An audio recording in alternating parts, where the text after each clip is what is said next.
첫 번째 사연입니다.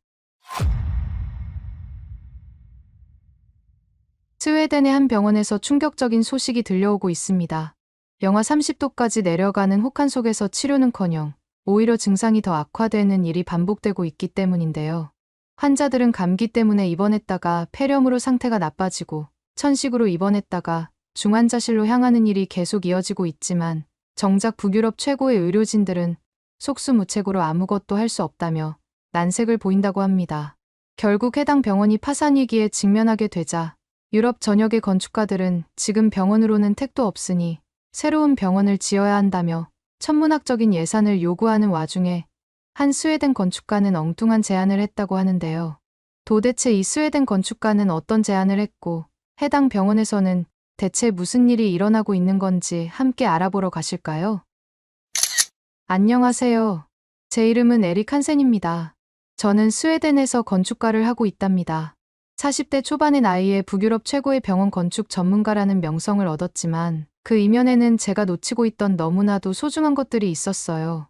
하지만 최근에 잃을 뻔했던 이 소중한 것들을 한국 덕분에 다시 얻게 되어 너무 감사한 마음이 커서 이렇게 글을 작성하게 되었습니다. 모든 이야기는 제 아들 루카스로부터 시작됐어요. 북유럽 최고의 병원 건축가라는 명성이 무색하게도 정작 제 아들의 건강은 지켜주지 못했던 겁니다. 매년 수십 개의 병원을 설계하면서도 정작 가장 소중한 것을 놓치고 있었다는 걸 깨닫는 데는 꽤 오랜 시간이 걸렸죠. 8살인 루카스는 태어날 때부터 천식을 앓고 있었는데 시간이 갈수록 증상이 점점 더 악화되더군요. 처음에는 가벼운 기침 정도로 여겼던 것이 어느새 루카스의 일상을 완전히 바꿔놓았어요. 학교에서 친구들과 뛰어놀지도 못하고 체육 시간에는 항상 벤치에 앉아 있어야 했습니다. 사실 그때까지만 해도 저는 루카스가 그저 민감한 아이라고만 생각했었죠. 특히 밤마다 들리는 루카스의 기침 소리는 마치 제 가슴을 핥히는 것만 같았습니다. 한밤중에 숨쉬기 힘들다고 울며 깨는 아들을 보면서도 저는 그저 등만 몇 번 두드려주고 약을 먹이는 것이 전부였어요. 마치 제 마음도 그 차가운 스웨덴의 겨울바람처럼 얼어붙어 있었던 것 같네요. 그 당시에 저는 그저 바쁘다는 핑계로 루카스의 고통을 외면했습니다. 아침에 출근할 때면 이미 루카스는 잠들어 있었고 밤늦게 돌아올 때면 또다시 잠들어 있었으니까요. 주말에도 늘 회의나 출장이 있다며 아들과 시간을 보내지 않았습니다. 병원에서 처방받은 약을 챙겨주는 것으로 제 역할은 끝났다고 생각했으니까요. 그저 아내가 알아서 해주겠지 하는 무책임한 생각뿐이었습니다. 그런데 어느 날 밤, 루카스의 방에서 평소보다 더 심한 기침 소리가 들렸습니다. 그날따라 유난히 추운 밤이었는데 창틈으로 스며드는 찬 기운이 루카스의 기침 소리와 함께 제 귓가를 맴돌더군요. 침대에 누워있으면서도 벌벌 떨고 있는 루카스를 보면서 저는 그제서야 저는 제가 얼마나 형편없는 아버지였는지 깨달았죠. 문을 열었을 때 본 광경은 지금도 잊을 수가 없네요.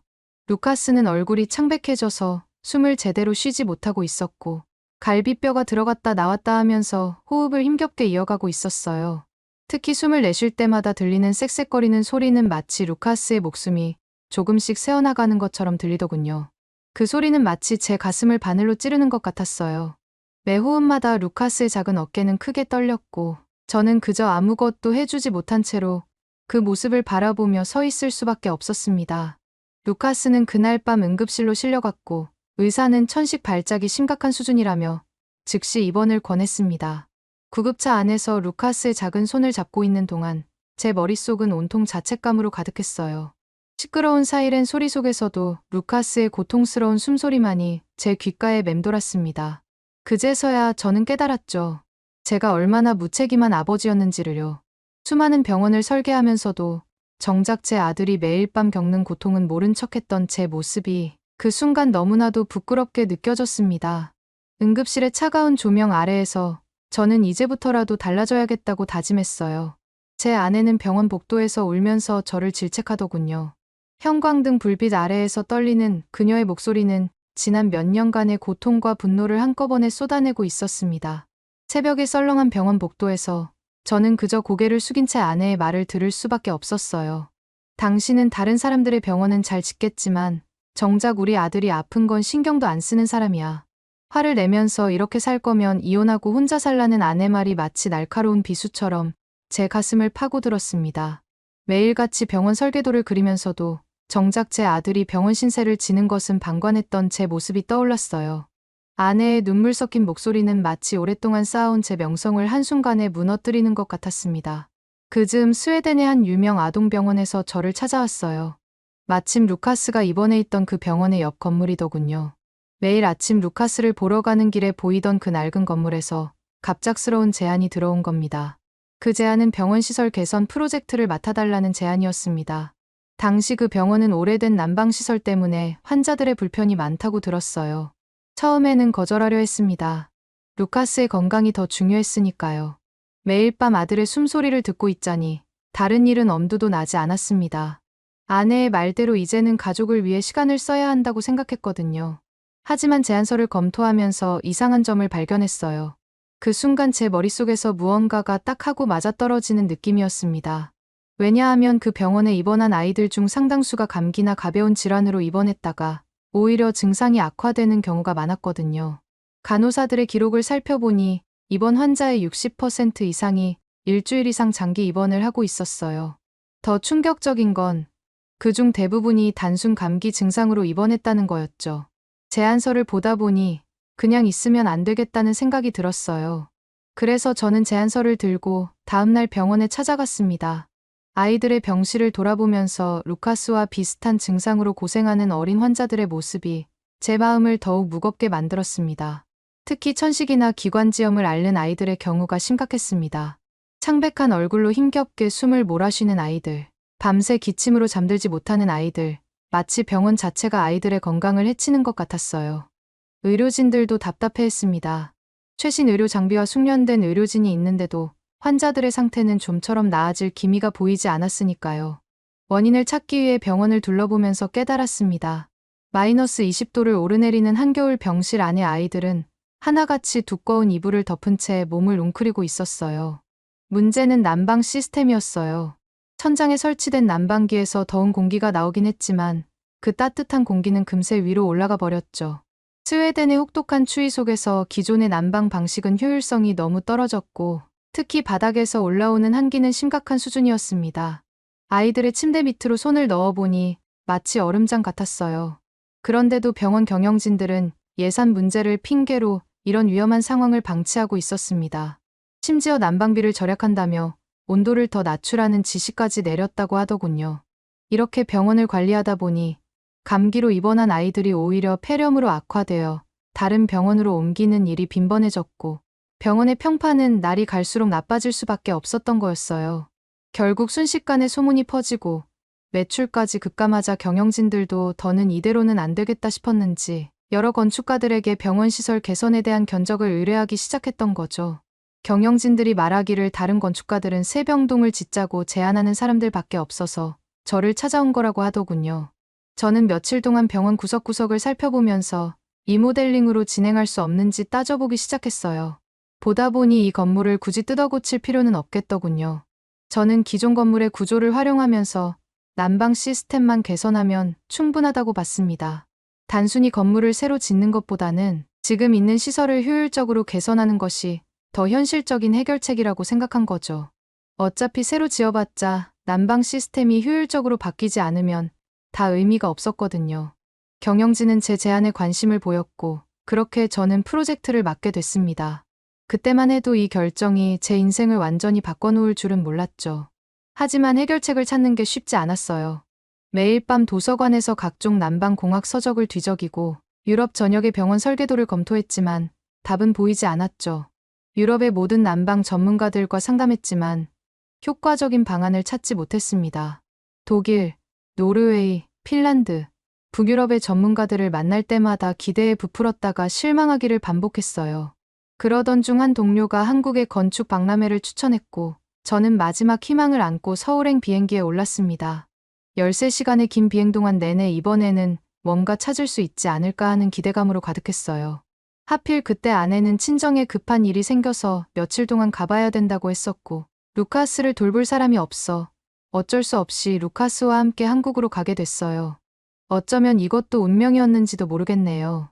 처음 타는 장거리 비행기에 루카스는 신이 난 듯했어요. 서울에 도착해서 저희는 북촌의 한옥 게스트하우스에 묵게 됐는데 처음 본 숙소의 모습에 저는 실망을 감추지 못했습니다. 전통 가옥이라고 해서 기대했는데 막상 도착해보니 너무나 단출해 보였거든요. 침대는커녕 바닥에 이불만 깔려 있었습니다. 방 한가운데 놓인 얇은 이불을 보는 순간 제 얼굴이 금세 빨개지는 걸 느꼈어요. 스웨덴에서는 상상도 할 수 없는 잠자리였죠. 스웨덴에서도 감기 걸리지 말라고 침대에 아주 두꺼운 이불을 쓰는데 이런 땅바닥에서 어떻게 아픈 아이를 재울 수 있나 싶었어요. 저는 즉시 주인을 찾아가 따졌습니다. 우리 아들은 천식이 있어요. 차가운 바닥에서 자면 증상이 더 악화될 텐데 이게 말이 됩니까?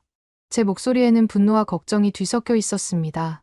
스웨덴에서 온 손님을 이렇게 대접하다니 한국은 원래 이런가 싶기도 하면서 당장이라도 다른 숙소를 알아봐야겠다고 생각했습니다. 하지만 제 예상과 달리 게스트하우스 주인은 전혀 동요하지 않았어요. 오히려 차분하고 담담한 태도로 제 이야기를 끝까지 경청하더군요. 마치 이런 항의를 여러 번 받아본 것처럼 여유로워 보였습니다. 오히려 미소를 지으며 걱정 마세요. 이 바닥은 차갑지 않아요. 왜냐하면 온돌이라는 한국의 전통 난방 방식이거든요. 한번 자보시면 알게 될 거예요 라고 말하더군요. 심지어 불만족스러우면 다음날 바로 환불해주겠다는 제안까지 했습니다. 그분의 자신감 넘치는 태도에 저는 잠시 말문이 막혔어요. 반신반의하는 마음으로 첫날 밤을 맞이했는데 놀라운 일이 벌어졌어요. 밤이 깊어갈수록 방 안은 따뜻하게 데워졌고 이불 속은 굉장히 후끈후끈했거든요. 평소 같으면 한밤중에 기침 때문에 깨곤 했던 루카스가 새벽까지 푹 잤던 거죠.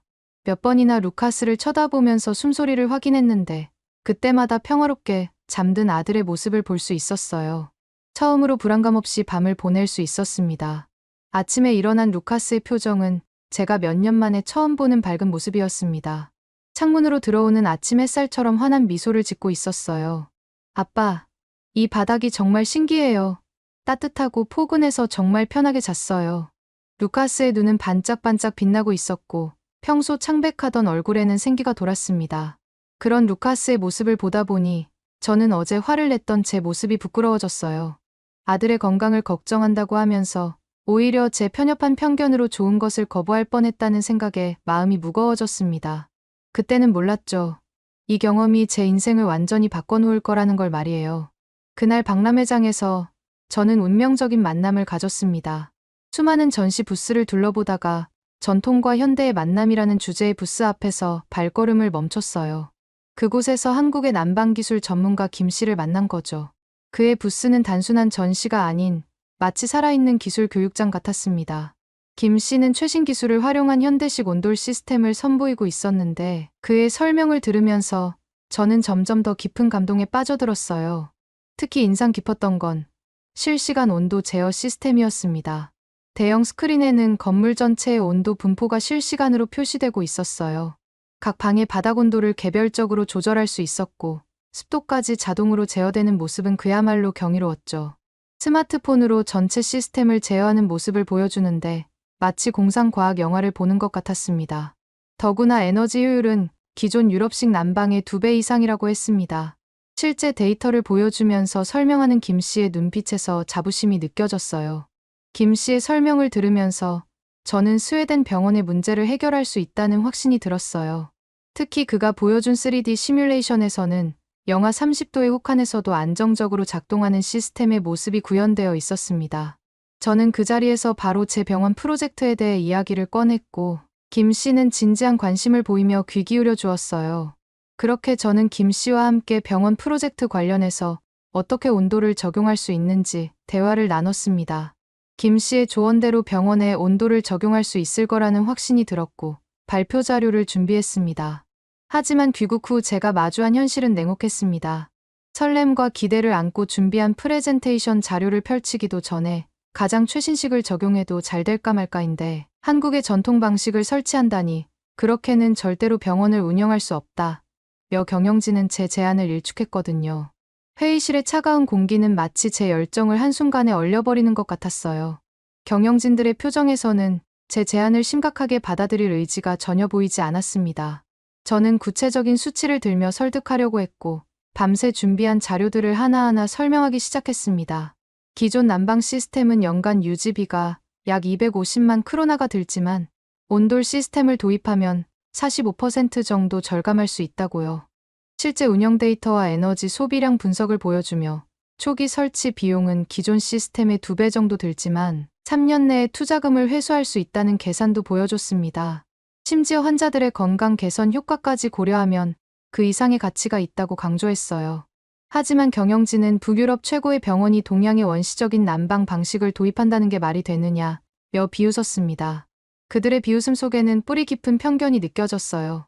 심지어 한 의사는 한센 씨, 당신이 그동안 쌓아온 명성이 무색해질 정도로 터무니없는 제안이네요. 라며 저를 깎아내리기도 했습니다. 20년간 쌓아온 제 경력이 한순간에 웃음거리가 되는 것 같았어요. 더 큰 문제는 현지 규제였어요. 수십 페이지에 달하는 스웨덴의 건축법은 대형 건물의 바닥 난방에 대해 엄격한 제한을 두고 있었거든요. 특히 병원 같은 의료시설은 더욱 까다로웠습니다. 안전성 검증부터 시작해서 수많은 행정적 절차들이 기다리고 있었습니다. 기존 배관 시스템과의 호환성 문제도 있었고요. 오래된 건물의 낡은 배관을 새로운 시스템과 연결하는 것은 마치 퍼즐에 맞지 않는 조각들을 끼워 맞추는 것처럼 보였습니다. 이 모든 장애물들 앞에서 저는 좌절감을 느낄 수밖에 없었어요. 하지만 저는 포기할 수 없더군요.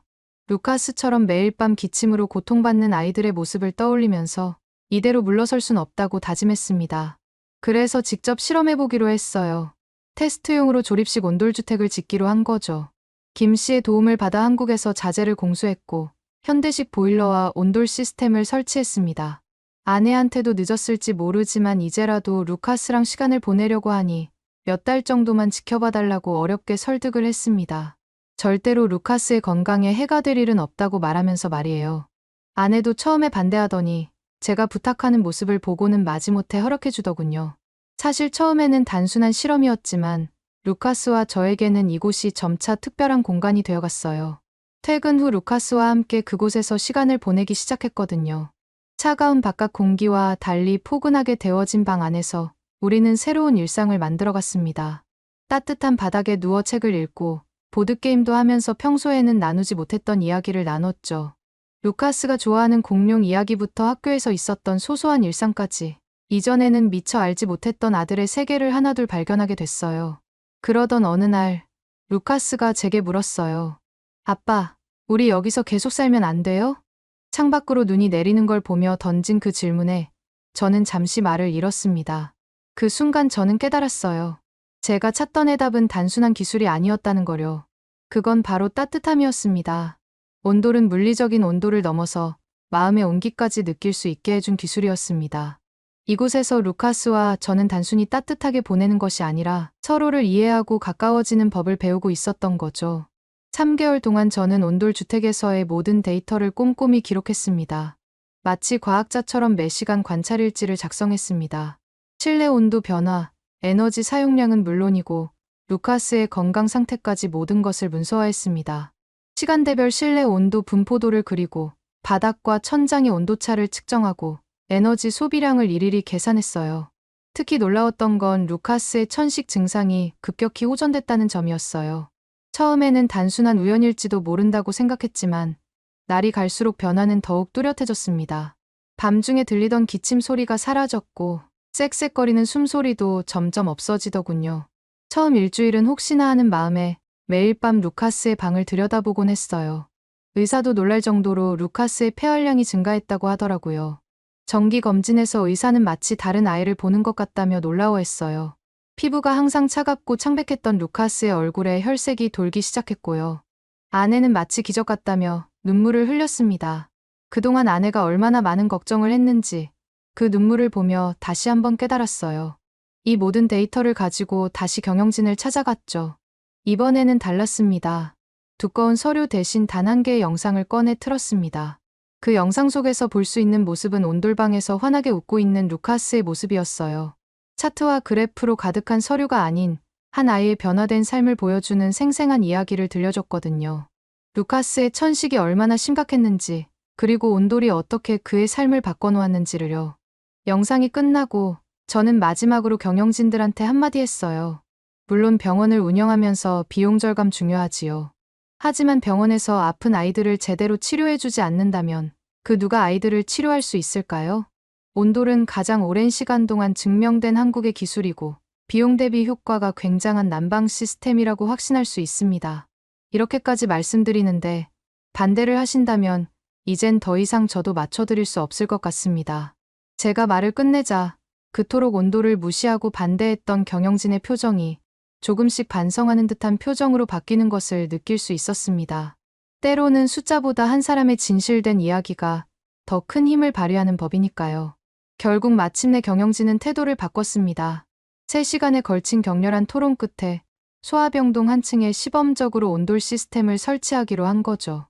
그들의 눈빛에서 여전히 의구심이 느껴졌지만 적어도 기회는 얻은 셈이었어요. 경영진이 퇴장한 후 저는 한동안 회의실에 홀로 앉아 복잡한 감정을 추스르고 있었습니다. 물론 공사는 순탄치 않았어요. 첫 주에 배관 연결 과정에서 대형 누수 사고가 났고 현장은 아수라장이 됐거든요. 물이 온 병동을 뒤덮었고 스웨덴 공사 인부들은 당황한 채 우왕좌왕했습니다.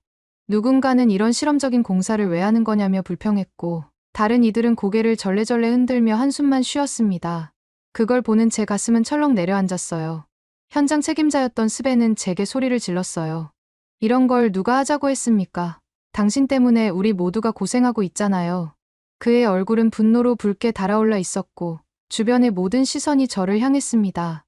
공사 전 시간만 되면 김 씨에게 도와줄 수 있냐고 물어봤었는데 흔쾌히 도와주겠다며 한국에서 날아오더군요.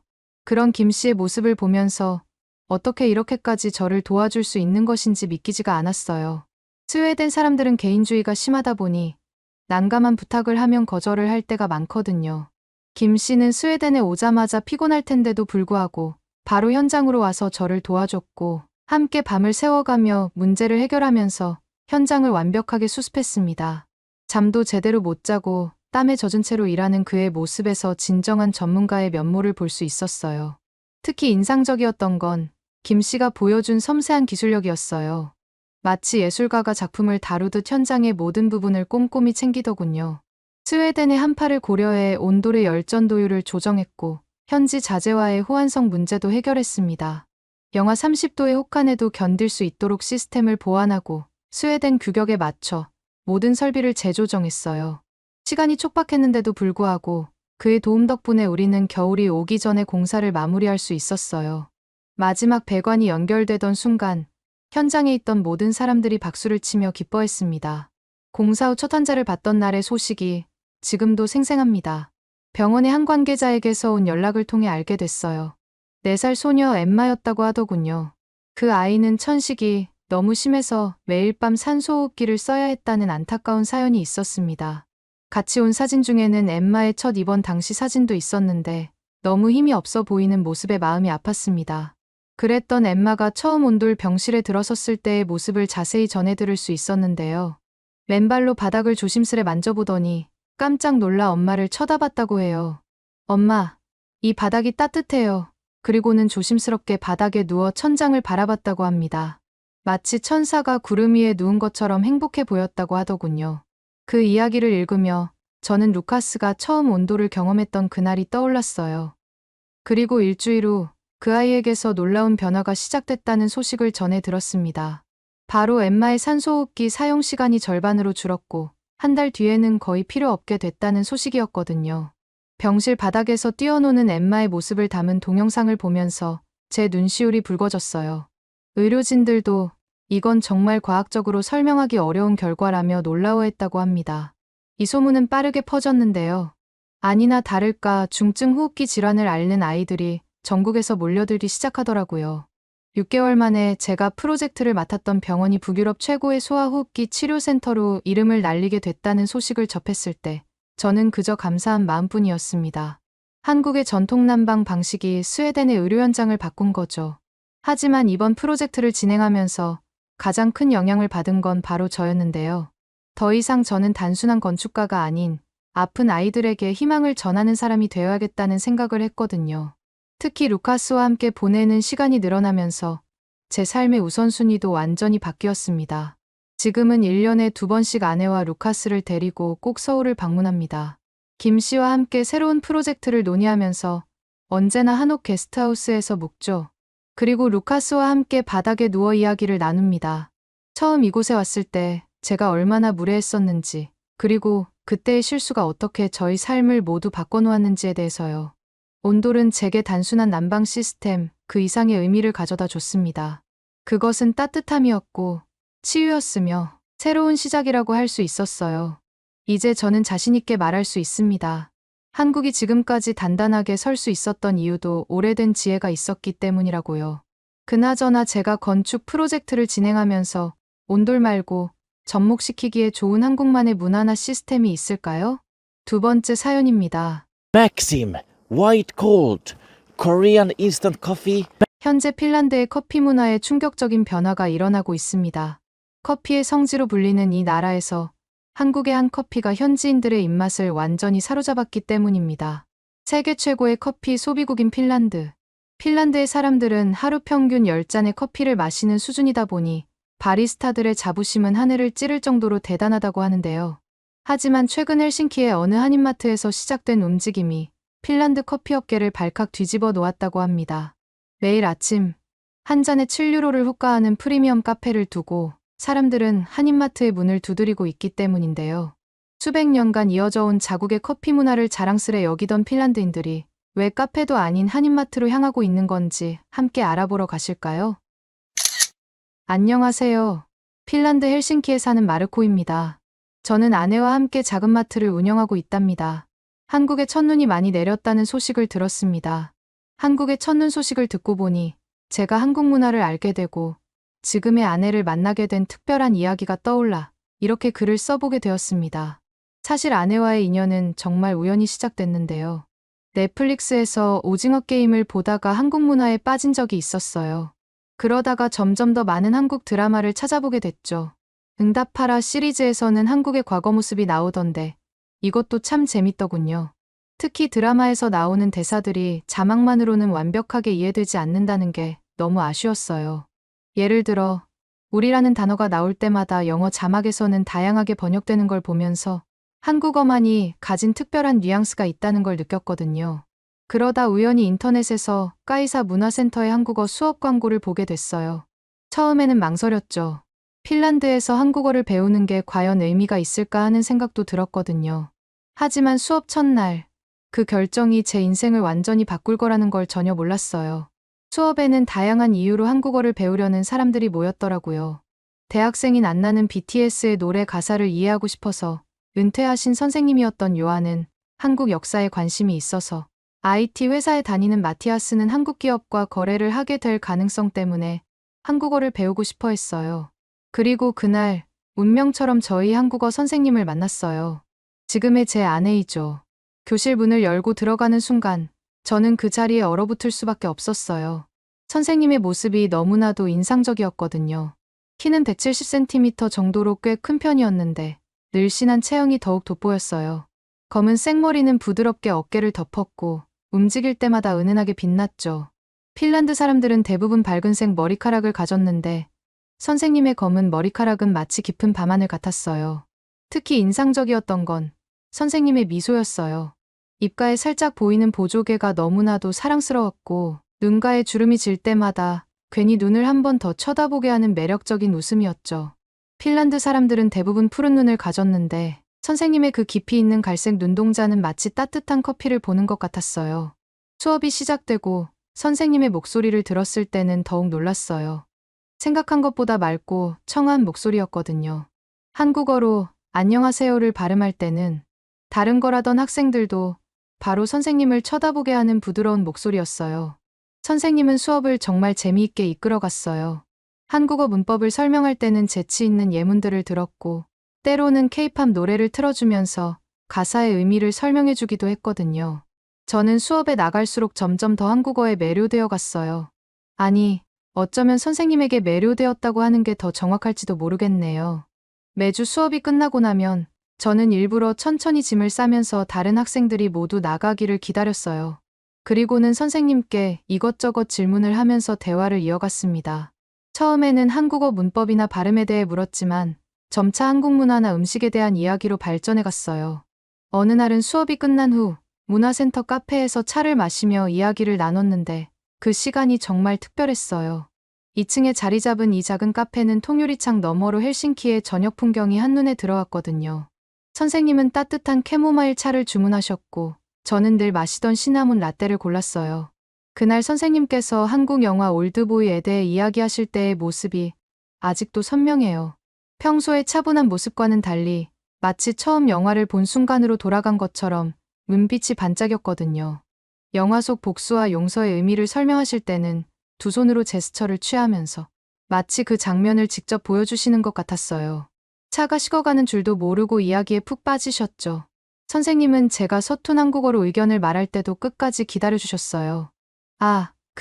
저는 생각합니다. 고 더듬더듬 말할 때마다 고개를 끄덕이며 경청해 주셨고, 제가 단어가 생각나지 않을 때면 자연스럽게 도와주셨죠. 혹시라도 제가 틀릴까봐 망설일 때면 괜찮아요. 천천히 말해도 돼요라고 격려도 해주셨고요. 특히 인상 깊었던 건 제가 핀란드의 전통 사우나 문화를 설명할 때였어요. 다른 외국인들은 대부분 너무 덥지 않나요? 라고 물어보거나 그냥 스파 아닌가요? 라고 단순하게 생각했는데 선생님은 사우나가 핀란드 사람들의 정신적 치유 공간이라는 점에 깊은 관심을 보이셨거든요. 한국에도 사우나를 즐기는 사람들이 많다면서 공감도 많이 해주셨어요. 심지어 사우나가 들어간 핀란드 속담들도 찾아보셨더라고요. 그리고 정말 놀라웠던 건 선생님이 핀란드 민족의 서사시 중 하나인 칼레발라에 대해 물어보신 거예요. 보통 외국인들은 무민 캐릭터 정도나 알고 있는데 선생님은 와이노라는 영웅이 칸텔레라는 악기를 연주하는 장면까지 읽어보셨더라고요. 저희 할머니께서 들려주시던 옛날 이야기를 선생님과 나눌 수 있다는 게 정말 신기했어요. 선생님과 저희 관계는 급격하게 가까워질 순 없었지만 천천히 조금씩 자연스럽게 발전했어요.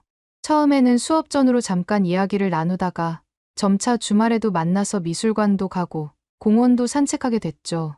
선생님은 제가 매일 밤 한국어 단어장을 만들어 공부한다는 걸 아셨고, 저는 선생님이 수업 준비를 위해 밤늦게까지 한국 문화 자료를 연구하신다는 걸 알게 됐어요. 그렇게 선생님과 연애를 시작하고 나서 문화적 차이는 오히려 저희 관계를 더 풍성하게 만들어줬어요. 저는 한국의 어른 공경 문화를 배우면서 새로운 관점을 얻게 됐고, 선생님은 핀란드의 개인 공간 존중 문화를 이해하게 되셨죠. 식사 예절부터 인사법까지 서로 다른 점들을 발견할 때마다 저희는 마치 새로운 보물을 찾은 것처럼 기뻐했어요. 결혼을 결심하게 된 건 서로에 대한 이해가 깊어지면서 자연스럽게 이루어졌어요. 하지만 한국의 전통을 존중하고 싶었기에 먼저 장인어른과 장모님을 핀란드로 모시기로 했습니다. 상견례 준비는 제게 완전히 새로운 도전이었어요. 핀란드에서는 결혼하기 전에 이런 공식적인 만남 자체가 아예 없는 문화거든요. 보통은 연인이 서로의 가족을 자연스럽게 소개하고 만나는 게 전부인데 한국의 전통적인 상견례 방식을 준비하려니 설레기도 하고 긴장도 많이 됐어요. 장인어른과 장모님께서는 제가 이렇게 한국 문화를 이해하고 맞춰가려 노력하는 모습을 보시고는 무척 감동하셨는지 한국에서 핀란드까지 비행기로 10시간도 넘는 거리인데도 불구하고 직접 오셔서 상견례를 하시겠다고 흔쾌히 답해주셨어요. 그 마음이 얼마나 감사했는지 모르겠어요. 그래서 저는 매일 밤 아내와 함께 장인어른과 장모님이 오셔서 기뻐하실 수 있도록 한국의 예절을 연습했답니다. 단순히 허리를 숙이는 각도부터 술잔을 받드는 방법까지 하나하나가 새로운 배움이었습니다. 특히 어른께 드리는 인사를 실수하고 싶지 않아서 연습할 때 거울 앞에서 수십 번을 반복했습니다. 아내는 제가 실수할까봐 걱정하는 기색이 역력했지만 저는 오히려 그 걱정을 덜어주려고 한 번이라도 더 연습했죠. 연습을 하다 보니 한국의 이런 예절이 아름답다고 느꼈어요.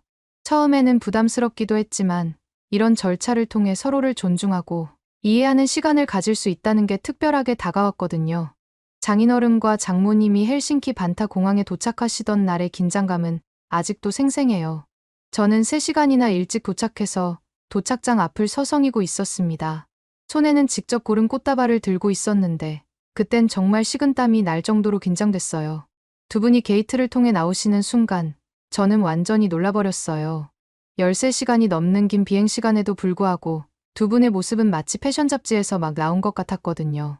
장인어른은 감색 수트에 버건디 색상의 넥타이를 매치하셨는데 그 세련된 모습이 정말 인상적이었어요. 장모님은 진주색의 투피스를 입고 계셨는데 우아함 그 자체였죠. 특히 놀라웠던 건 두 분의 치밀한 준비성이었어요. 큰 여행 가방 안에는 핀란드 문화를 고려한 선물들이 가득했어요. 어머니를 위한 실크 스카프는 파스텔 톤의 색감이 북유럽 스타일과 딱 맞았고, 아버지를 위한 인삼차는 건강 걱정을 하시면서 고르신 거라고 하셨어요. 심지어 포장 디자인까지 북유럽 감성을 고려하신 게 느껴졌죠. 상견례 날의 모든 순간이 특별했어요. 아침부터 저희 집은 분주했거든요. 어머니는 전통 핀란드 식사를 준비하시느라 부엌에서 종일 바쁘셨고, 아버지는 평소에 마시던 수제 맥주까지 꺼내놓으셨어요. 장모님께서는 현관에 들어서시자마자 신발을 벗으시려고 하셨는데, 그 모습을 본 어머니의 표정이 잊히지 않아요. 사실 핀란드에서도 한국처럼 실내에서는 신발을 벗는 게 당연한 문화예요. 특히 겨울에는 눈이나 진흙이 묻은 신발을 신고 들어오면 안 되니까 더 철저하게 지키거든요. 다른 외국인들은 이런 문화를 잘 모르고 신발을 신고 집 안으로 들어와서 어머니든 손님이든 서로 당황하시는 경우가 많은데, 장모님께서는 미리 인터넷으로 핀란드 문화를 공부해 오셨더라고요. 저는 문득 한국과 핀란드가 이렇게 비슷한 점이 있다는 게 무척 신기하다고 생각했어요. 두 나라 다 현관에서 신발을 벗고 실내화나 양말을 신는 게 기본 예인 거잖아요. 어머니도 장모님의 그 세심한 배려에 깊이 감동하셨고, 장모님이 마음에 드셨는지 어머니께서는 바로 장모님의 손을 맞잡고 부엌으로 향하셨어요. 저희 아버지도 장인어른의 모습에 완전히 매료되셨어요. 아버지는 평소 말씀이 없으신 분인데 그날은 달랐어요. 장인어른께서 식사 시간에 보여주신 예절이 너무나 인상적이었거든요. 특히 음식을 드시기 전에 요리한 사람을 먼저 칭찬하시고 모든 분들의 식사를 챙기시는 모습은 정말 보기 좋았어요. 통역은 저와 아내가 맡았지만 사실 말이 없어도 충분했어요. 장인어른께서 아버지의 수제 맥주를 드시고는 엄지를 치켜 드시는 모습, 장모님께서 어머니의 손을 잡고 미소 지으시는 모습, 그 모든 순간이 마음으로 통하는 것 같았거든요. 심지어 장인어른께서는 핀란드어로 키토스라고 말씀하셨는데 그때 아버지의 눈시울이 붉어지신 걸 봤어요. 나중에 여쭤보니 이렇게까지 자신을 배려해주는 걸 태어나서 처음 겪어봐서 감동을 먹을 수밖에 없었다고 하시더라고요. 식사가 끝나갈 무렵 분위기는 완전히 달라져 있었어요. 처음에 어색함은 온데간데 없고 마치 오랫동안 알고 지낸 가족처럼 편안한 분위기가 됐죠. 장인어른과 아버지는 서로 사진을 보여주시며 이야기꽃을 피우셨고, 장모님과 어머니는 부엌에서 요리 레시피를 교환하고 계셨어요. 저는 그저 옆에서 그 모습을 지켜보면서 가슴이 따뜻해지는 걸 느꼈어요. 문화는 달라도 서로를 향한 존중과 배려의 마음은 똑같다는 걸 깨달았거든요. 그리고 이런 분들을 부모님으로 모시게 된다는 게 얼마나 큰 축복인지도 알게 됐죠. 특히 인상 깊었던 건 헤어질 때의 모습이었어요. 장인어른과 아버지는 서로 어색한 포옹을 나누셨는데 그 순간만큼은 언어의 장벽도 문화의 차이도 없었어요. 그저 서로를 향한 따뜻한 마음만이 가득했거든요. 그날 이후로 저는 더욱 확신할 수 있었어요. 저희 결혼이 두 가족을 하나로 이어주는 소중한 다리가 될 거라는 거요. 그렇게 저희는 가족끼리 모여서 결혼식을 올렸고 결혼 후 첫 명절을 맞아 한국을 방문했어요. 한국에 처음 와본 저는 모든 게 새롭고 신기했어요. 인천공항에 도착해서부터 느껴지는 한국의 분위기는 드라마나 영화로 보던 것과는 완전히 달랐죠. 특히 장인어른 댁을 처음 방문했던 날은 지금도 생생해요. 차를 타고 가면서 저는 계속 창밖을 내다봤는데 마치 영화의 주인공이 된 것 같은 기분이었어요. 솔직히 말씀드리면 당시 제 머릿속에는 한국 드라마에서 본 전통 가옥들이 가득했어요. 구름이 그린 달빛 같은 드라마에서 본 기와 지붕과 나무로 된 대문, 흙담이 있는 한옥을 상상했었거든요. 심지어 장인어른께서 한복을 입고 계실 거라고 생각했어요. 하지만 현실은 제 상상과 전혀 달랐어요. 장인어른 댁이 있는 아파트 단지에 들어섰을 때 저는 그저 입을 다물 수가 없었어요. 현대적인 디자인의 초고층 아파트는 마치 미래도시 같았고 단지 내의 조경과 분수대는 마치 작은 공원 같았거든요. 지하 주차장에서 엘리베이터까지 이어지는 동선도 완벽했고 디지털 도어락과 홈 네트워크 시스템은 제가 알던 기술의 수준을 넘어서는 것이었습니다. 그런데 가장 인상적이었던 건 따로 있었어요. 바로 아침마다 장인어른께서 정성스럽게 타주시는 믹스커피였죠. 핀란드에서는 커피를 내리는 게 하나의 의식 같은 거예요. 원두를 직접 고르고 그라인더로 갈고 필터로 천천히 내리는 과정 자체를 즐기거든요. 그래서 처음에 장인어른께서 작은 봉지를 꺼내셨을 때는 살짝 당황했어요. 이렇게 작은 봉지에서 커피다운 맛이 나올 수 있을까 하는 의구심이 들었거든요. 하지만 장인어른의 믹스커피는 제가 알던 모든 커피의 개념을 바꿔놓았어요. 먼저 뜨거운 물 조금 넣고 커피 가루를 풀어주신 다음 찬물을 아주 조금씩 부어가며 저어주시는 손길에는 애정이 담아져 있었어요. 숟가락으로 휘휘 저으실 때마다 달콤한 향이 피어올랐고 그 향이 부엌 전체를 가득 채웠죠. 장인어른께서 한번 맛 좀 보라고 주셨고 한 모금 마시는 순간 저는 완전히 그 맛에 푹 빠질 수밖에 없었어요. 핀란드의 다크 로스트 커피가 가진 진한 쓴맛과는 전혀 다른 부드럽고 달콤한 맛이었거든요. 게다가 이렇게 간단하게 만들 수 있다는 게 더욱 놀라웠어요. 제가 어떻게 커피 한 봉지에서 이런 맛이 나올 수 있냐고 놀라서 물어봤는데 장인어른께서는 이게 별거냐며 허허 웃으시면서 넘기시더라고요. 매일 아침 장인어른께서는 제게 믹스커피를 타주셨는데 이게 마시다 보니 진짜 큰 단점이 하나 있더라고요. 너무 맛있어서 한 번 마실 때 3잔을 넘게 마시니 저녁이 되면 졸리지 않아서 뜬 눈으로 지새는 게 하루 이틀이 아니었습니다. 하지만 저런 단점이 있음에도 불구하고 저에게는 믹스커피는 정말 특별한 존재였답니다. 매일 아침 장인어른과 함께 마시는 믹스커피는 어느새 저희 소중한 일과가 되어 있었죠. 그리고 한국에서 생각지도 못한 점이 하나 더 있었는데 그건 바로 한국의 겨울이었어요. 인천공항에 도착했을 때부터 느껴지는 차가운 공기는 뭔가 달랐어요. 장인어른과 장모님은 제가 핀란드 사람이라는 이유로 추위는 문제없을 거라고 생각하셨나 봐요. 하지만 저는 한국의 첫 겨울날 밖에 나가자마자 떨기 시작했거든요. 정말 신기했어요. 핀란드에서는 영하 30도에도 멀쩡하게 다니는 제가 한국의 영하 10도에서 덜덜 떨고 있었으니까요. 장인어른과 장모님은 제 모습을 보시고는 깜짝 놀라셨어요. 특히 장모님은 급하게 내복을 사러 가자고 하실 정도였죠. 사실 핀란드의 추위와 한국의 추위는 완전히 달랐거든요. 핀란드는 겨울이 되면 하늘이 맑고 눈이 많이 와서 건조하고 깨끗한 추위라면 한국의 겨울은 칼날 같은 바람이 뼛속까지 파고드는 것 같았어요. 하지만 한국 주거문화의 진수는 실내에 있었어요. 처음 온돌바닥을 경험했을 때의 그 감동이란 집에 들어서자마자 발바닥을 통해 전해지는 따뜻함이 온몸으로 퍼져나가는 게 정말 신기했어요. 보일러 하나로 집 전체가 골고루 따뜻해진다는 사실도 놀라웠죠. 핀란드에서는 주로 라디에이터로 난방을 하는데 이건 정말 불완전한 시스템이거든요. 라디에이터 주변은 따뜻하지만 구석구석은 여전히 춥고 특히 바닥은 항상 차가웠어요. 저희 집도 나름 고급 라디에이터를 설치했다고 자부했는데 온도를 경험하고 나니 전혀 비교가 안 되더라고요. 특히 잠자리에 들 때의 차이가 컸어요. 핀란드에서는 두꺼운 이불을 덮고 자도 바닥에서 올라오는 한기 때문에 잠들기까지 시간이 걸리는데 온돌방은 달랐어요. 바닥에서부터 올라오는 따뜻함이 온몸을 감싸주니까 금방 편안한 잠에 들 수 있었습니다.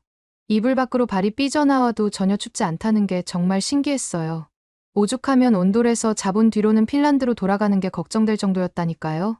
지금도 핀란드의 차가운 바닥을 생각하면 한국의 온돌이 그리워져요. 특히 겨울밤에 집에서 책을 읽을 때면 한국에서 바닥에 누워 포근하게 책 읽던 그 시간이 떠오르곤 하죠.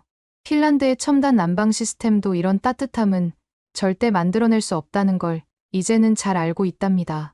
한국에서 기억에 남는 건 이뿐만이 아니었어요. 장모님의 요리 실력은 정말 신기하다고 말할 수밖에 없거든요. 명절 전날부터 시작된 장모님의 음식 준비를 지켜보면서 처음엔 좀 당황스러웠답니다. 왜냐하면 장모님께서는 아무것도 재지 않고 오직 감으로만 요리하시는 것처럼 보였거든요.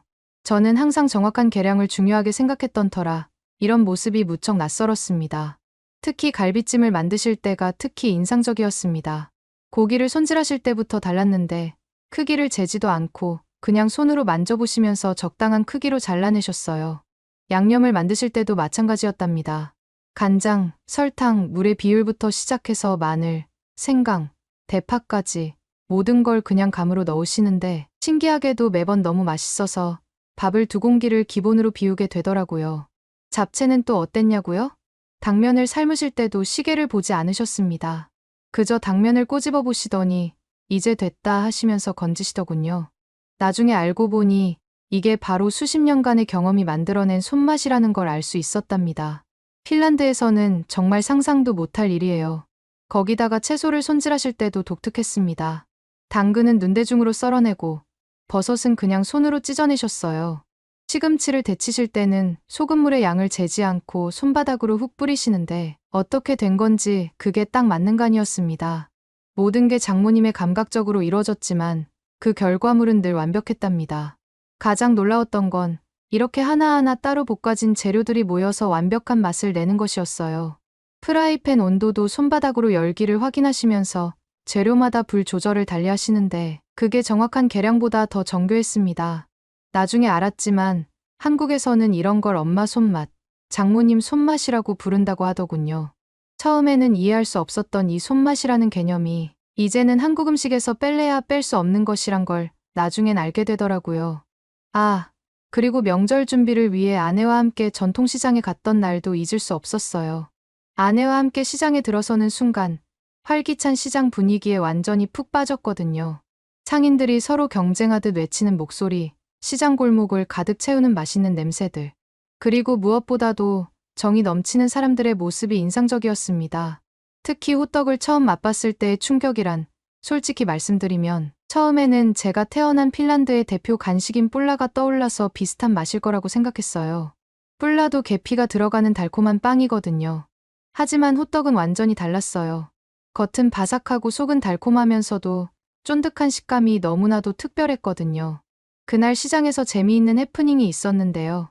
제가 호떡을 너무 맛있게 먹고 있으니까 옆 가게 할머니께서 절 보시더니 웃으시면서 뭐라고 말씀하시는 거예요. 저는 한국어를 잘 몰라서 당황했는데 아내가 통역해 주더라고요. 할머니께서 우리 아들처럼 생겼다고 하시면서 떡볶이를 서비스로 주신다는 거였어요. 근데 제가 서비스라는 말을 잘못 이해했어요. 영어의 서비스처럼 서빙을 해준다는 줄 알고 저도 뭔가 도와드려야 하나 싶어서 앞치마를 달라고 손짓을 했거든요. 할머니께서는 당황하시다가 박장대소를 하셨고 주변 상인들도 같이 웃으시더라고요. 나중에 알고 보니 서비스가 공짜라는 뜻이었던 거 아니겠어요? 이런 해프닝이 있고 나서 오히려 시장 상인들과 더 가까워졌어요. 어떤 분들은 제가 지나갈 때마다 이것저것 맛보라고 건네주시고 또 어떤 분들은 한국어로 인사를 가르쳐 주시기도 했거든요. 그제서야 한국인들이 말하는 정이라는 게 무엇인지 조금은 이해할 수 있었어요. 핀란드로 돌아온 후 저는 캐리어 가득 담아온 믹스커피를 한국어 수업 동기들에게 나눠줬어요. 사실 이게 쉽지 않은 결정이었는데 장인어른께서 특별히 챙겨주신 거라 아끼고 있었거든요. 하지만 이 맛있는 커피를 혼자 마시기는 너무 아깝다는 생각이 들더라고요. 그런데 뜻밖에도 에릭이라는 친구가 믹스커피를 마시고는 인상을 찌푸리는 거예요. 이게 대체 뭐가 맛있다는 거야? 맛있는지 전혀 모르겠는데 라면서 말이죠. 순간 제 자존심이 상했어요. 혹시나 몰라서 에릭이 탄 커피를 봤는데 아니나 다를까 믹스커피를 타야 되는 방법이랑 전혀 다르게 타먹고 있었던 거 아니겠어요? 알고 보니 에릭은 믹스커피에 차가운 물만 한가득 부어서 마셨던 거예요. 물에 커피 가루가 하나도 녹지 않고 둥둥 떠 있으니 당연히 맛없을 수밖에요. 저는 에릭이 먹던 커피를 빼앗고 장인어른께서 타주시던 비법대로 타주기 시작했어요. 종이컵에 반도 안 되는 양으로 뜨거운 물을 부었고 젓가락으로 휘휘 저으면서 뜨거울 수 있으니 차가운 물을 아주 살짝 부어줬죠. 저는 에릭한테 하나하나 보여주면서 이렇게 해야 커피가 뭉치지 않고 부드럽게 녹는다고 했어요. 제가 한번 마셔보라고 에릭한테 컵을 내놓았는데 에릭은 이번에도 맛없는 거 아니냐면서 의심스러운 눈초리로 쳐다보는 게 아니겠어요? 저는 웃으면서 에릭한테 한 번 더 커피를 권했죠. 에릭은 제가 준 커피를 한 모금 마시고는 눈이 휘둥그레지더라고요. 이게 어제 그 커피야. 전혀 다른데? 이건 정말 맛있잖아. 에릭의 반응을 시작으로 점점 더 많은 사람들이 믹스커피의 매력에 빠져들기 시작했어요. 처음에는 한국어 수업 동기들에게만 커피를 타주다가 반응이 꽤 좋아서 마트에 오는 단골 손님들에게도 한 잔씩 대접하기 시작했어요. 손님들은 처음에 이 낯선 커피를 보면서 이게 뭐냐고 하며 신기해하다가 어느새 오늘도 마트에서 한가득 사갈 테니 그 맛있는 커피 한 잔 부탁해요 라고 말씀하시더라고요. 저희 마트는 동네에서 꽤 인기 있는 가게였는데 믹스커피 덕분에 완전히 새로운 분위기가 생겼어요. 아침마다 출근하는 회사원들이 커피를 마시러 들르기 시작했고 동네 할머니들은 장보기를 마치고 잠시 쉬어가는 공간으로 저희 마트를 찾아주셨죠. 특히 할머니들은 제 아내의 한국말도 들을 수 있어서 좋다고 하시면서 일부러 멀리서도 찾아오셨어요. 입소문은 정말 빠르게 퍼졌어요. 처음에는 동네 주민들만 오다가 어느새 다른 지역에서도 손님들이 오기 시작했거든요. 여기가 그 한국 커피 마시는 곳이죠. 라며 찾아오시는 분들이 늘어났어요. 재미있는 건 손님들마다 믹스커피를 부르는 말이 달랐다는 거예요. 어떤 분은 그 달달한 커피, 또 어떤 분은 마법의 커피라고 부르시더라고요. 저희 마트는 이제 단순한 식료품점이 아닌 거의 문화를 나누는 공간으로 업그레이드 됐어요. 특히 추운 겨울날에는 더욱 그랬죠. 따뜻한 믹스커피 한 잔을 마시면서 이웃들과 이야기꽃을 피우곤 했거든요. 심지어 어떤 손님들은 일부러 아침 일찍 오셔서 제가 커피 타는 모습을 구경하시기도 했어요. 장인어른께 배운 특별한 비법으로 타는 커피라고 하니까 더 특별하게 느끼시는 것 같았죠. 하지만 이런 맛있는 한국 커피에도 너무 치명적인 단점이 하나 있었는데요. 바로 양이 너무 적다는 거죠. 아무래도 한정된 개수밖에 없어서 제가 한 봉지씩만 타서 드렸었는데 다들 이걸 누구 코에 붙이냐고, 아예 수입해와서 팔면 안 되냐고 아우성이었어요. 저도 생각한 것보다 믹스커피가 인기가 너무 좋았고 주변에서도 제발 팔아주면 안 되냐는 사람들이 너무 많아서 믹스커피를 수입할 수 없는지 알아봤었어요. 믹스커피에서 알아보니 저희 동네 말고도 핀란드 내에서 꽤 유명한 커피로 자리 잡았더라고요. 하지만 아쉽게도 한국의 믹스커피를 정식으로 수입하는 게 현실적으로 어려웠어요. 처음에는 단순히 마트에서 판매하는 정도로 생각했는데 알아볼수록 복잡한 문제들이 하나둘씩 나타나더라고요. 우선 유럽연합의 식품 수입 규정이 정말 까다로웠어요. 식품 안전성 검사부터 시작해서 포장재 기준, 라벨링 규정까지 하나하나가 넘기 힘든 산처럼 느껴졌죠. 한국의 커피 제조사에 연락을 취해봤는데 의외의 답변을 받았어요. 글로벌 기업과의 협력 관계 때문에 해외 수출이 제한되어 있다는 거였죠. 알고 보니 이 회사는 국내 시장에만 집중하고 있었고 해외 판매권은 다른 기업이 가지고 있더라고요. 그래서 저 같은 개인 사업자가 직접 수입하는 건 불가능한 상황이었어요. 저는 어떻게든 여러 방법을 찾아보려 했어요. 혹시 다른 나라를 통해서 수입할 수 있을지도 모르니까 말이에요. 하지만 이것도 쉽지 않았어요. 제조사 측에서는 현재 국내 시장 강화에 집중하고 있어서 유럽 쪽으로는 진출 계획이 전혀 없다고 하더라고요. 더 알아보니 이런 상황은 일시적인 게 아니더라고요. 제조사가 국내 브랜드 강화에 집중하고 있어서 당분간은 상황이 바뀌기 어려울 것 같았어요. 다른 한국 커피 브랜드들은 해외로 수출도 하고 있던데 제가 좋아하는 이 브랜드는 커피 믹스를 통한 글로벌 전략은 사실상 없다는 게 더욱 아쉬웠죠. 최근 들어서 핀란드도 더 추워지니 믹스커피를 찾고 있는 사람이 늘고 있는데 정말 어떻게 해야 될지 몰라 곤란한 상황이네요. 핀란드에서는 지금 한국의 커피 믹스를 먹지 못해 안달이 난 상황인데 이 문제를 해결할 수 있는 좋은 방법은 없을까요? 세 번째 사연입니다. 현재 독일 국회의사당의 난방 시스템이 한국의 전통 기술인 온돌이라는 사실을 알고 계셨나요? 독일의 자존심이자 상징인 라이슈타크, 즉 독일 국회의사당이 심각한 위기에 빠졌습니다. 19세기에 지어진 이 웅장한 건물은 겨울만 되면 난방비가 천정부지로 치솟았고 그럼에도 의원과 실무진들은 추위에 떨어야만 했습니다. 유럽 전역의 유명 난방 기업들이 앞다투어 솔루션을 제시했지만 이는 결국 본질적 문제를 해결하지 못한 채 모두 실패로 돌아갔습니다. 바로 그때 한국인 건축가가 온돌이라는 한국의 전통 난방 기술을 제안하지만 왜 하필 아시아의 옛날 기술이냐며 반발이 거셌고 유럽 기업들도 이 한국인을 가만히 두지 않았습니다. 하지만 지금 이 순간에도 독일 국회의사당은 온돌로 난방을 하고 있고 실무진들의 만족도는 최고치를 기록하고 있다고 합니다. 도대체 한국의 전통 난방 기술이 어떻게 독일의 상징과도 같은 건물에 자리 잡을 수 있었는지 함께 알아보러 가실까요? 안녕하세요. 저는 독일 연방재정청에서 근무하는 안나 밀러라고 합니다. 제가 오늘 이렇게 글을 쓰게 된 건 저희 독일 국회의사당에 도입된 한국의 온돌 시스템에 대한 이야기를 꼭 나누고 싶어서예요. 지금은 이 시스템이 성공적으로 자리 잡았지만 처음부터 순탄했던 건 아니었습니다. 제가 처음 국회의사당 난방 문제를 접한 건 꽤 오래전 겨울이었어요. 매일 아침 출근길에 마주하는 웅장한 국회의사당 건물은 베를린의 상징과도 같았죠. 19세기에 지어진 이 역사적인 건축물은 외관만큼은 정말 완벽했어요. 하지만 그 안에서 일하는 사람들의 현실은 달랐어요. 특히 겨울이면 상황이 심각했어요. 제 사무실은 건물 북쪽에 있었는데 아침에 출근하면 코끝이 시려서 한동안 옷을 벗지 못할 정도였죠. 두꺼운 가디건을 입고 무릎 담요를 덮고 심지어 장갑을 끼고 키보드를 두드리는 날도 있었어요. 그런데 이게 저만의 문제가 아니었더라고요. 매일 아침 이메일함을 열면 가장 먼저 보이는 게 난방 관련 민원이었어요. 회의실이 너무 춥다. 난방이 제대로 작동하지 않는다. 실내 온도가 균일하지 않다. 등 심지어 어떤 의원은 의회 본회의장이 냉장고 같다. 다들 얼릴 셈인가 라며 강하게 항의하기도 했죠. 재정 담당자로서 저는 이 문제들을 매일 마주해야 했어요.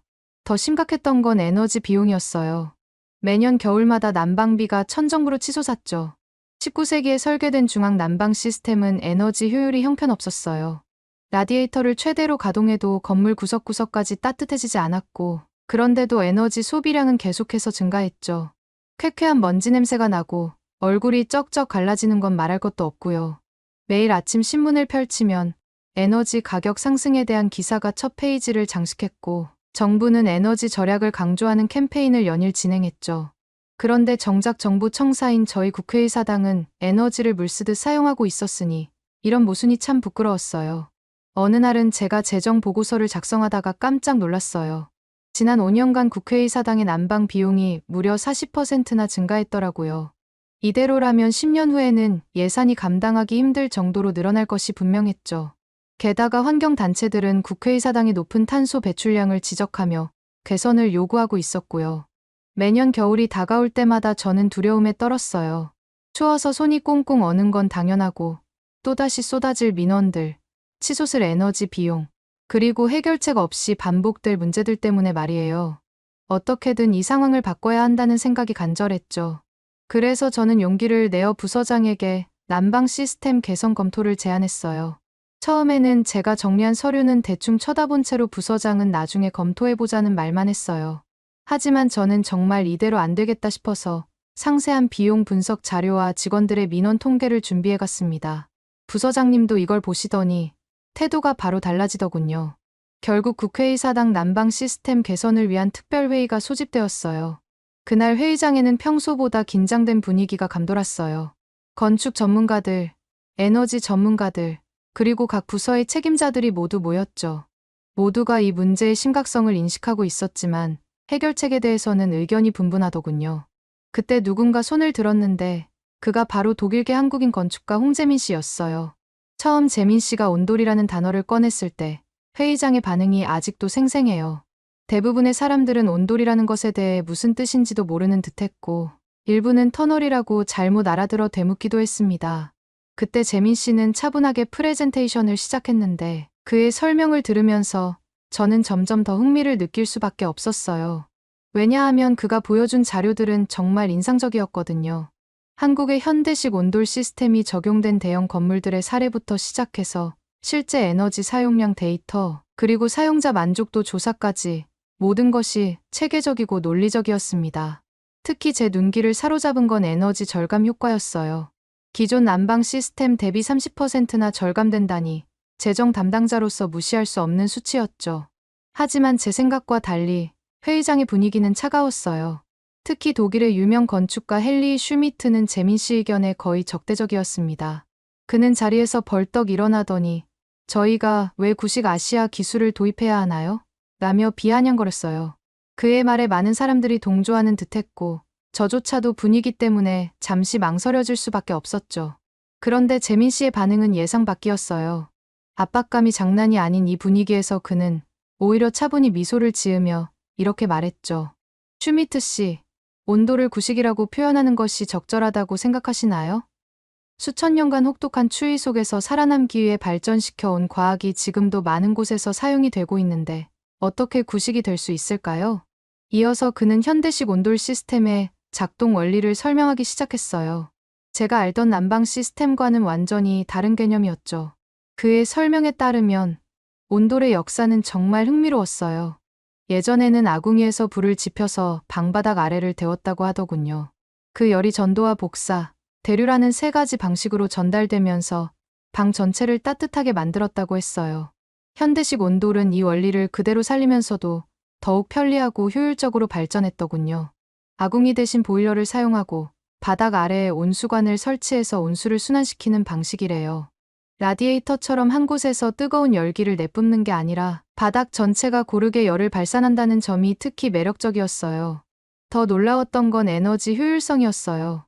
바닥에서 직접 열이 올라오기 때문에 실내 공기 전체를 높은 온도로 데울 필요가 없대요. 그래서 라디에이터나 공기 난방보다 에너지 소비가 훨씬 적다는 거예요. 게다가 바닥 난방은 먼지도 덜 일으키고 공기도 덜 건조하게 만든다니 건강에도 좋겠더군요. 재민 씨는 이건 단순한 난방 시스템이 아닙니다. 라고 강조했어요. 요즘은 스마트 기술과 결합해서 온도를 조절하거나 시간대별로 난방 스케줄을 자동으로 설정할 수도 있다면서요. 더구나 재민 씨가 보여준 수치들은 논란의 여지가 없었어요. 에너지 효율성, 실내 온도 균일도, 유지보수 비용, 모든 면에서 라디에이터와 비교가 되지 않을 정도로 기존 시스템보다 우수했죠. 특히 인상적이었던 건 실내 공기질이었어요. 라디에이터처럼 공기를 건조하게 만들지 않으면서도 효과적으로 실내 온도를 유지한다는 게 놀라웠죠. 그런데 갑자기 한 의원이 이건 중국의 전통 기술 아닌가요? 라고 물었어요. 그 순간 재민 씨의 표정이 확 굳어졌죠. 하지만 곧 그의 눈빛이 달라졌어요. 마치 오래 기다려온 질문을 받은 것처럼 차분하지만 확신에 찬 목소리로 설명을 시작했죠.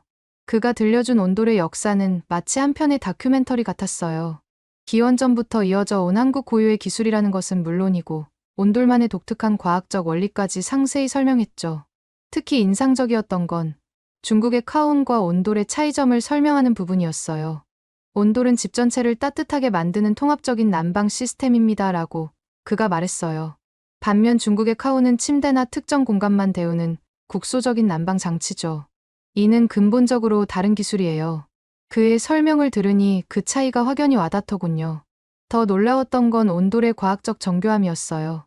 아궁이에서 시작된 열이 굴뚝까지 이어지는 구들장 아래를 통과하면서 열을 전달한다는 거예요. 이런 복잡한 설계는 한반도의 혹독한 추위를 이겨내기 위해 발전된 거라고 했어요. 게다가 온돌은 단순한 난방 기술이 아니라 한국인의 생활 문화 자체를 바꾸어 놓았다고 하더군요. 바닥에 앉아서 생활하는 좌식 문화가 자연스럽게 발달했고, 이는 한옥의 구조 설계에도 큰 영향을 미쳤대요. 이런 문화적 깊이야말로 온돌이 가진 가장 큰 특징이라고 할 수 있겠죠. 재민 씨는 마지막으로 온돌이라는 단어가 옥스퍼드 사전에 등재되어 있다는 것을 보여주었어요. 그리고 덧붙였죠. 온돌은 이미 세계가 인정한 한국의 문화유산입니다. 단순한 난방 기술을 넘어 수천 년간 이어진 한민족의 지혜가 담긴 과학이자 예술이에요. 그의 설명이 끝났을 때 아까 질문했던 의원은 머쓱해하는 건 물론이고 회의장에 있던 모든 사람들이 온돌에 대해서 알게 되고 깊은 감명을 받은 듯했어요. 누군가는 작은 목소리로 이런 걸 두고 문화적 자부심이라고 하는구나라고 말하는 것도 들렸죠. 회의가 끝나갈 무렵 분위기는 확실히 달라져 있었어요. 반대하던 사람들도 이제는 진지하게 검토해볼 만하다는 표정이었습니다. 하지만 이것은 시작에 불과했어요. 얼마 지나지 않아 유럽의 대형 난방 기업들이 움직이기 시작했거든요. 유럽 난방 기업들의 로비는 상상 이상이었어요. 매일같이 누군가가 찾아와서 자사의 최신 난방 시스템을 소개했죠. 화려한 프레젠테이션과 함께 고급 레스토랑으로 식사 초대도 이어졌고, 심지어 직접 보여주겠다며 스위스 출장을 제안하는 회사도 있었어요. 특히 독일의 대형 난방 기업 비사는 엄청난 공세를 펼쳤어요. 최첨단 기술이 적용된 스마트 라디에이터라며 화려한 시연회를 열더군요. 원하는 대로 제어가 가능하고 최적 온도까지 조절할 수 있다는 설명에 많은 사람들이 감탄했어요. 값비싼 장비들이 줄지어 진열된 전시장을 보면서 저도 잠시 흔들렸죠. 그런데 재민 씨는 전혀 다른 시각을 제시했어요. 그는 조용히 질문을 던졌죠. 최첨단 기술을 더하는 것이 정말 최선일까요? 때로는 가장 단순한 것이 가장 효율적일 수 있습니다. 그의 말은 계속 제 머릿속에 맴돌았어요. 실제로 재민 씨가 보여준 온돌의 구조는 놀라울 정도로 단순했어요. 복잡한 기계 장치도 값비싼 센서도 필요 없습니다. 그저 바닥 전체가 하나의 거대한 난방 시스템이 되는 거예요. 마치 자연의 원리를 그대로 가져온 것 같았어요. 하지만 정치적 압박은 더욱 거세졌어요. 의원들은 왜 하필 한국 기술인가, 유럽의 기술력을 무시하는 건가, 라는 목소리가 커졌죠. 심지어 어떤 정치인은 독일의 자존심이 걸린 문제라며 과격한 발언까지 했어요. 그러던 어느 날, 재민 씨가 특별한 제안을 했어요. 한국 방문단을 구성하자는 거였죠. 100마디 말보다 한 번의 체험이 더 강력합니다라며 독일 실무진들이 직접 한국의 온도를 경험해봐야 한다고 강조했어요. 다음 날 아침, 예상치 못한 일이 벌어졌어요. 부서장이 갑자기 저를 사무실로 불렀거든요. 평소와 달리 그의 표정이 무척 단호해 보였어요. 안나, 당신이 한국에 다녀와야겠소. 우리는 독일의 기술을 써야 해요. 가서 직접 보고 왜 우리가 한국의 온도를 도입하면 안 되는지 상세한 보고서를 작성해 주시오. 순간 머리가 멍해졌어요. 저더러 한국에 가라고요? 13시간이나 비행기를 타야 한다고 하더군요. 솔직히 말도 안 되는 요구라고 생각했어요. 일이 한참 밀려 있는데 이걸 두고 한국이라뇨. 차라리 다른 동료를 보내면 안 되나 싶었죠. 하지만 부서장의 말투로 보아 이건 제안이 아닌 명령이었어요. 너무 먼데요. 라고 중얼거리자 부서장은 멀수록 좋죠. 거기 가서 온돌의 단점을 낱낱이 파헤쳐 오세요라며 더욱 단호하게 말했어요. 결국 저는 한숨을 쉬며 인천행 비행기 표를 예약했어요. 부서장의 뜻대로 온돌의 문제점을 찾아내서 독일 기술을 써야 한다고 증명해야 했으니까요. 그렇게 13시간의 긴 비행 끝에 인천공항에 도착했을 때는 이미 저녁이었어요. 시차 때문에 정신이 몽롱한 상태에서 저는 공항 카페에서 잠시 쉬어가기로 했죠. 따뜻한 아메리카노를 마시며 잠시 눈을 붙였는데 그만 가방을 두고 나와버린 거예요. 30분이나 지나서야 가방이 없다는 걸 깨달았을 때 저는 거의 패닉 상태였어요. 노트북과 중요한 서류들이 모두 들어있었거든요. 독일이었다면 이미 가방은 사라졌을 거예요. 베를린 중앙역에서 비슷한 일을 겪은 동료의 이야기가 떠올라 가슴이 덜컥 내려앉았죠. 하지만 재민 씨는 이상하리만치 침착했어요. 걱정 마세요. 한국은 달라요라는 그의 말이 오히려 불안하게 들릴 정도였죠. 그런데 정말 놀라운 일이 벌어졌어요. 카페로 돌아갔을 때의 그 순간을 저는 평생 잊지 못할 것 같아요. 제가 당황한 표정으로 카운터에 가서 말을 걸려고 준비하고 있었고, 그런 저를 보더니 카페 직원이 친절하게 혹시 이 가방 주인이세요? 라고 물어보더군요.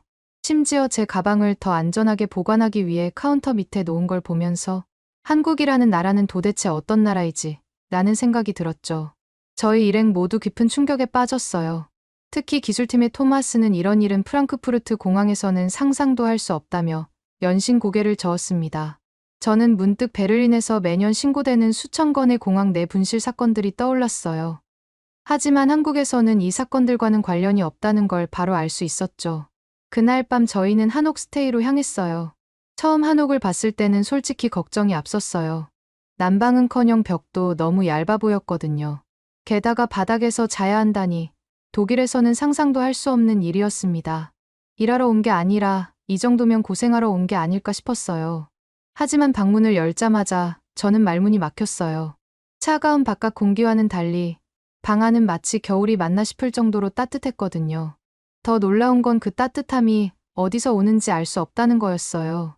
라디에이터도 없고 온풍기도 보이지 않는데 말이죠. 조심스럽게 바닥에 손을 대보았는데 그 순간 온몸에 전율이 흘렀어요. 바닥에서 온기가 스며오는 게 느껴졌거든요. 라디에이터의 뜨겁고 건조한 열기와는 전혀 달랐어요. 마치 따뜻한 모래사장을 걷는 것 같은 그런 자연스러운 따뜻함이었습니다.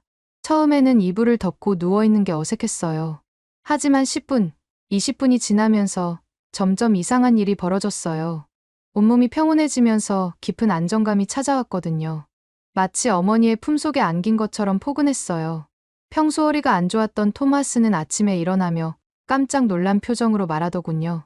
20년 만에 처음으로 허리 통증 없이 잠들었어요. 어떻게 침대에서 자지 않았는데도 허리가 아프지 않을 수가 있는 거죠. 라고 말이에요. 재민 씨는 그런 토마스를 보면서 웃음으로 답해줬습니다. 다음 날 저희는 서울의 현대식 아파트를 방문했어요. 솔직히 여기서도 제 선입견은 완전히 무너졌죠. 현대식 온돌은 자유롭게 제어가 가능했고 각 방이 온도를 섬세하게 조절할 수 있었어요. 저희가 봤던 비사의 최첨단 시스템보다 더 직관적이고 효율적이었습니다. 특히 인상적이었던 건 에너지 모니터링 시스템이었어요.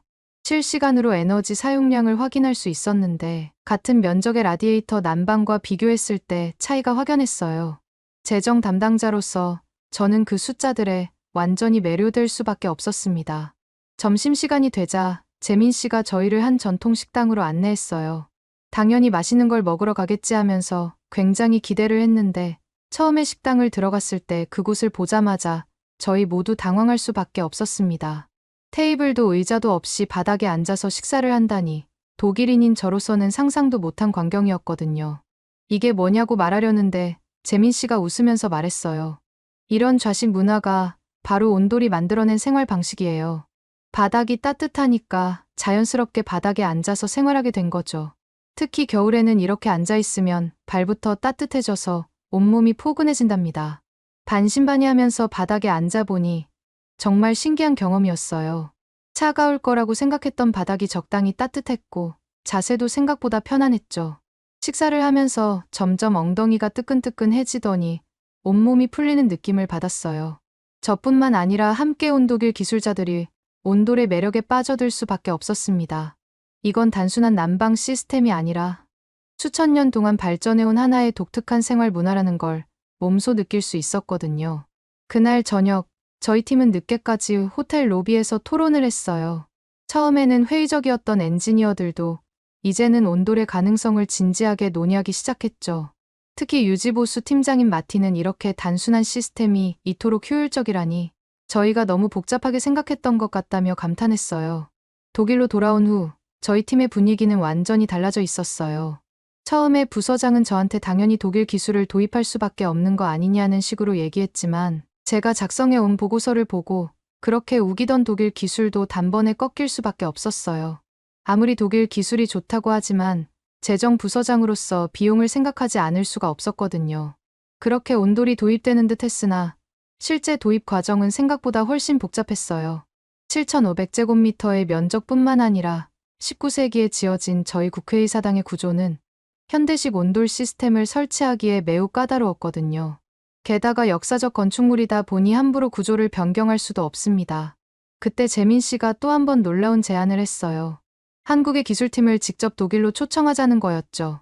처음에는 다들 고개를 저었어요. 비용도 만만치 않았고 의사소통 문제도 있었으니까요. 하지만 재민 씨는 자신보다 더 온돌을 잘 아는 전문가가 꼭 필요하다고 했어요. 한국 기술팀이 도착한 첫날, 저는 약간의 걱정을 안고 그들을 맞이했어요. 그런데 그들의 첫 행동이 참 인상적이었어요. 도착하자마자 바로 일을 시작하는 게 아니라 꼼꼼하게 건물 구석구석을 살펴보더군요.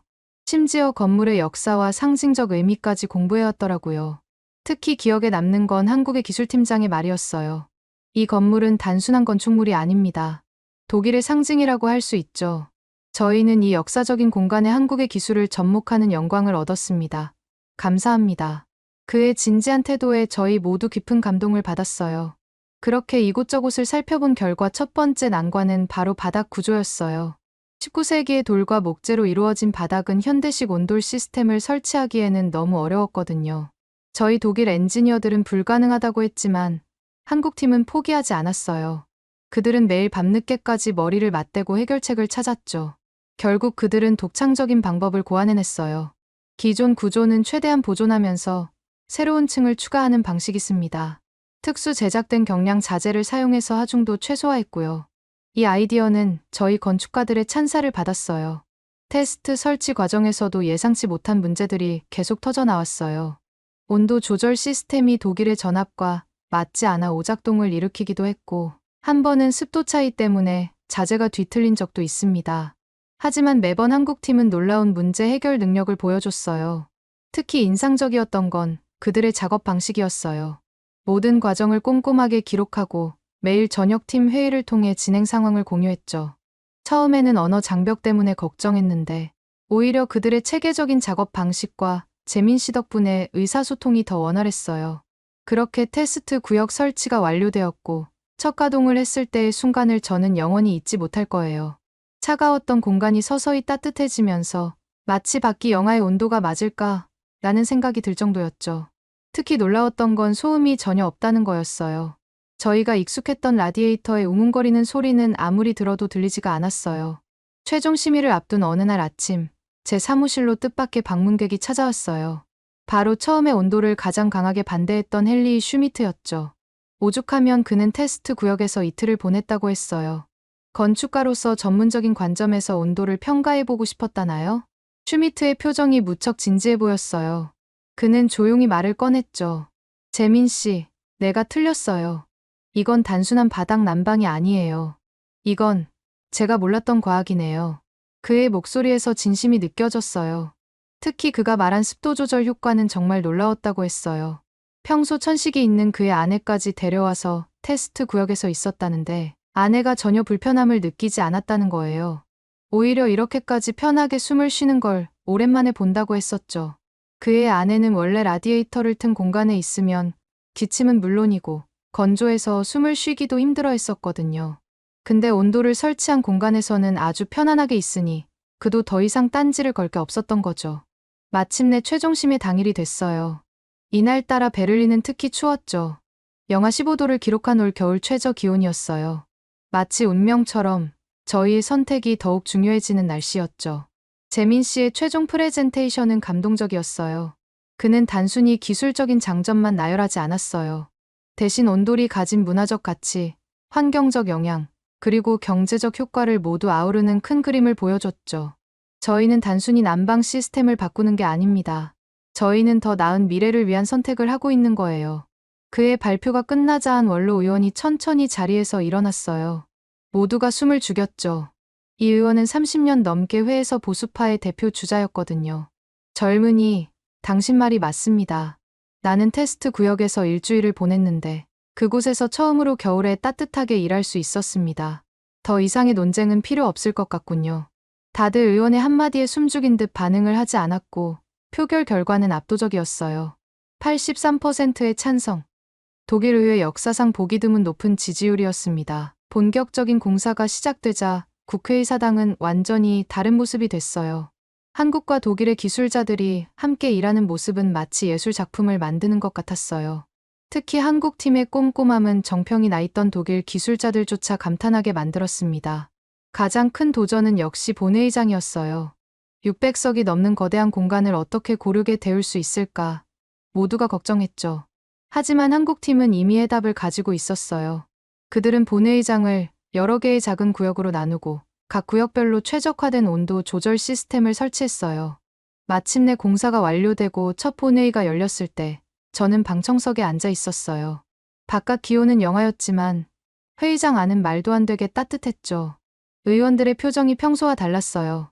더 이상 추위에 떨거나 건조한 공기를 불평하지 않았거든요.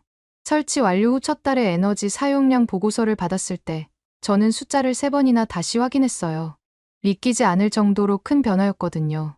에너지 소비량이 32%나 감소했고 이는 연간 약 150만 유로의 비용 절감을 의미했죠.